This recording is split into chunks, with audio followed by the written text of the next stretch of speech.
In this video, I will share with you a technique to stand out and be unique when you are freelancing, when you are trying to sell your services, when you're trying to apply for jobs, any of these topics. So I call it the see your competition technique. The basic idea behind this technique is you have to figure out exactly how other people operate and how other people, you know, propose and message the person who does the selecting. Now, this technique can work for not just like business or jobs, but also for dating. In fact, all these techniques have been used in all these areas, from dating coaches to freelancers on eDesk or Odesk who are trying to design websites or whatever else. And basically, what you do is, well, there's multiple ways, but the most common is that they will set up a fake profile of a hot girl or someone who is seeking people to employ, and they will set up a professional job posting or a fake profile to gauge the responses and figure out what the winners are doing and what the losers are doing or what everyone else is doing. And through this, you can figure out some very insightful information. Again, none of this is new, groundbreaking stuff, but again, most people don't utilize this. So for dating, guess what? If you put up a profile on a online dating website like Match.com or OkCupid or Tinder, guess what? You will find that 80 to 90% of guys will send you responses that are very generic or very like pretty much the same thing. Hi, hey, or something very sexual. So guess what? If you want to stand out, you have to do something different. You have to be outside of the cream of the crop. Sometimes it's tough to do that, especially in dating. There's this one website I tested this on. It was a website that's now kind of defunct, but I realized that all the responses were, they were oftentimes long and detailed and oftentimes tailored to the actual person, which made it even more competitive and even tougher to siphon out. And the worst part was that the fake profile got like 100 messages within a day. And for me, just scrolling through all those messages, I started getting very, very picky, and my eyes would even glaze over at these uniquely tailored messages because everyone was doing it, and it was just like there's so much supply and only one of me.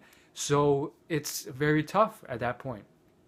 And the lesson learned is not just to just throw your hands up and give up, but take certain levels of insight from that. So, for instance, you could come to a conclusion that this is a crappy, guy-girl ratio on this website. Let's try a different website. Or you can learn that, okay, maybe I gotta just try something really far-fetched, like insult the girl or something. Maybe that won't work, but I don't know. It's maybe worth testing. I don't recommend it because, again, then you're starting to be a dick. No one really likes a dick. But you are unique, so I don't know. The point is the same thing, the same technique can apply for job boards or freelancing. And so if you put up a posting, one, you will get a lot of offers fairly quickly. And what you'll find are a few insightful things, like the fact that most people seeking jobs, they post cut and paste generic template responses to each job. It's obviously very clearly not tailored, and 9 times out of 10, especially on the generic public job boards, these people are literally even just spamming out resumes without even sending a cover letter, even when it's very clearly labeled in the job posting, please send a cover letter.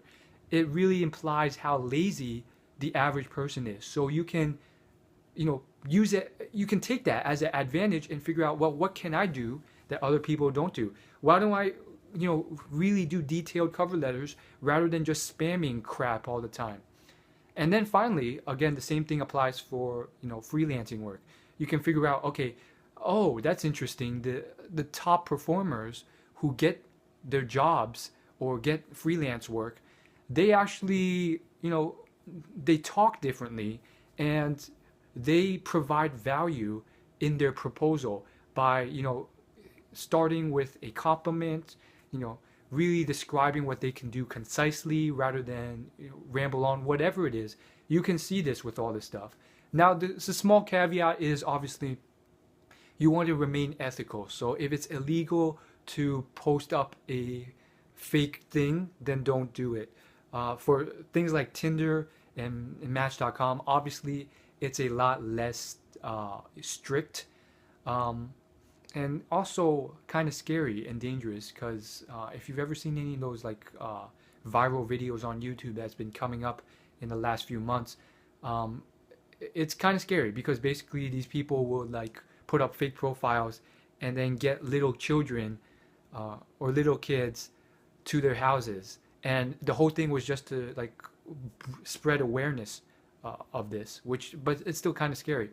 Anyhow, take this how you will, and hopefully it provide you some value, and you can use this to learn and better get that job, or get that date, or get that that piece of work that you wanted. See you in my next video. Peace.